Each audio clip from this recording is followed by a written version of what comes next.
আল্লাহ, কি বিচ্ছিরি গন্ধ! আমি বাসায় নাই, নিশ্চয়ই আমার শ্বশুর এই বাথরুমটা ইউজ করছে। মানে ওনাকে আমি বারবার বলে দিলাম যে কমন বাথরুমটা ইউজ করেন, পারিস তো না ভালো বাথরুম ইউজ করতে, কেন আসিস? উফ, কাজের বুয়াদের যে যন্ত্রণা! কালকে মাত্র বাথরুমটা ওয়াশ করেছি, এখন আজকে বললে আবার আমাকে বলবে এক্সট্রা টাকা দিতে। আমার শ্বশুরটা না আসছে আমাকে জ্বালায় খাওয়ার জন্য।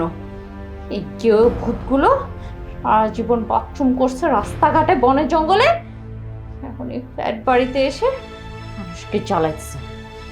আজকে এই লোকটার আমি খবর করে ছাড়বো, আজকে খবর আছে তার।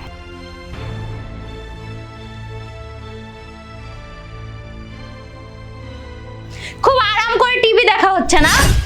আপনাকে না সেদিন বললাম ওই বাইরের বাথরুমটা ইউজ করতে, আপনি কেন আমার রুমের বাথরুমে গেছেন? আমি কালকে মাত্র বুয়াকে দিয়ে বাথরুমটা পরিষ্কার করাইছি। ঢাকা শহরের বুয়াদের ডিমান্ড জানেন আপনি? হ্যাঁ, ওদেরকে দিয়ে একটা কাজ করাইলে সেই কাজটা আবার রিপিট করতে হলে 1 সপ্তাহ ঘুরতে হয়। এখন এই বাথরুমটা কে পরিষ্কার করবে? আমি পরিষ্কার করব? হ্যাঁ, আমি দুনিয়ার কাজ নিয়ে ব্যস্ত থাকি, এখন কি আমি আপনাকে বাচ্চাদের মতো পালবো? হ্যাঁ, কি চান আপনি? কি চান? আমাকে যন্ত্রণা দিয়ে মারতে চান? কি চান আপনি? আমাকে যন্ত্রণা দিয়ে মারতে চান? আপনি কি মনে করছেন আমার তো ব্যবসায়িক বউ, তার তো টাকা পয়সার অভাব নাই, 3-4টা দাসীবাদী রেখে দিয়ে আপনাকে লালন পালন করবে, এটা ভাবছেন আপনি? আপনি আসার পর থেকে একটার পর একটা ঘটনা ঘটায় যাচ্ছেন, আমি কিন্তু চুপচাপ সহ্য করতেছিলাম। আজকেরটা না আমার সহ্যের বাইরে চলে গেছে। আপনি সেই দিনও আমার ড্রয়িং রুমের ওই কোণার মধ্যে পানের পিক ফেলছেন কেন? হ্যাঁ, এই টাইলসের দাম জানেন? হ্যাঁ, এগুলো যদি নষ্ট হয় আমি কি আবার আমার বাড়ি ঘর ভেঙে আবার এগুলো বসাবো? হ্যাঁ, কেন এমন করতেছেন আপনি? কেন এমন করতেছেন? আপনি দয়া করে বাড়িতে চলে যান। মা, আমি বুড়া মানুষ, কাজে কোনটা কার বাথরুম আমি বুঝতে পারি না মা। বুঝতে পারেন না তাই না বাবা? খাওয়ার সময় হলে তো ঠিকই বুঝতে পারেন যে কোথায় কোন খাবারটা রাখা আছে, মাংসের কোন পিসটা ভালো, সেটা নিয়ে তো একা একা ঠিকই খেয়ে ফেলতে পারেন বাবা। সেটা কি করে বোঝেন?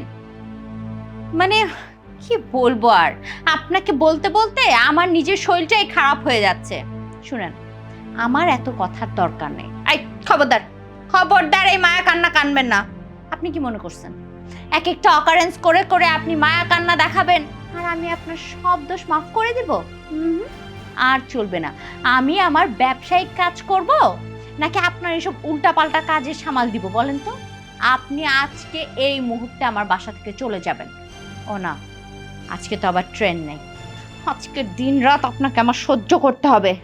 শুনেন, আপনি আপনার ছেলেকে রাতে বলবেন যে আপনার বাড়িতে জরুরি কাজ আছে, আপনার সকালেই বাড়িতে চলে যেতে হবে।